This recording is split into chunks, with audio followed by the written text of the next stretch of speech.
My room, you know, I found so much out about myself in the dark. Those late nights, with the curtains drawn tight so no light could enter. You see, in this room, I could control the process, water my growth, become more transparent outside. My need to slow down time, over time, became more apparent. To those around me, they took my silence for loneliness, my anxiousness for weakness, my emotions for fragility. They took without knowing I'd come back for it all, and much more.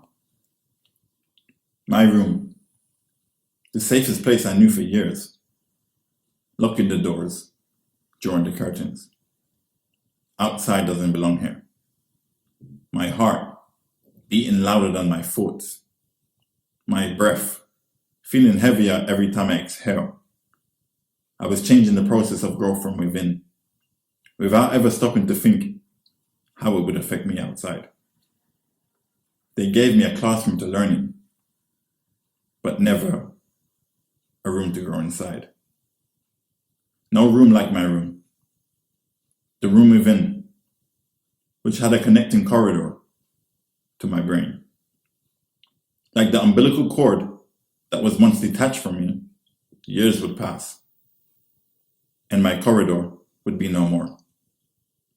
After some time, breaking the bond between head and heart, no longer thinking rationally, but irrationally thinking out loud, and using my voice to steer me down wrong paths, to places unknown. My room, from which the flowers bloomed like spring, whispering to myself as I peered through curtains, catching a glimpse of the world as you may know it. But I didn't know it. I didn't know that to grow meant I would have to learn things, not taught by the eye, but trained through the lips and language of conversation. What was taken from me was out there, and there was no way I could attain what I had lost from within here. So I had to leave. The time came. Leaving this room, which once held for me a sense of peace, safety, and my soul. Physically, I left, but mentally, I can still find myself there, locking doors and drawing curtains, putting away thoughts in wardrobes, sorting through the heartaches as if they were odd pairs of socks. Under my steel heart-shaped bed lay the monsters I made, tucked away neatly.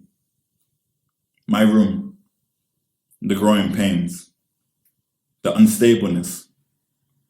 I circled the globe in this place, but I always seem to subconsciously put myself back in this room, to stem the growth, to control the narrative, to ferment what I had learned over the years.